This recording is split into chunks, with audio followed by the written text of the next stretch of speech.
கூறுவேன். இன்னும் அதிகமாய் ஆராதிப்பேன். இன்னும் ஆழமாய் அன்பு கூறுவேன். இன்னும் அதிகமாய் ஆராதிப்பேன். இன்னும் ஆழமாய். அல்லேலூயா, அல்லேலூயா. கர்த்தர் உங்களை ஆசீர்வதிப்பாராக.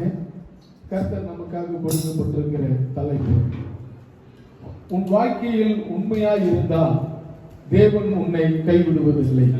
அல்லேலூயா. வாழ்க்கையில நம்ம உண்மையா இருந்தா, கர்த்தருக்குள்ள உண்மையா இருந்தா தேவன் உன்னை கைவிடுவதில்லை என்று வேதம் சொல்லுகிறது. அல்லேலூயா. நம்ம வேத புஸ்தகத்திலே ஞானி என்று சொல்லப்படுகிற அன்பான சாலமோன் அங்கு எழுதுகிறார். நாம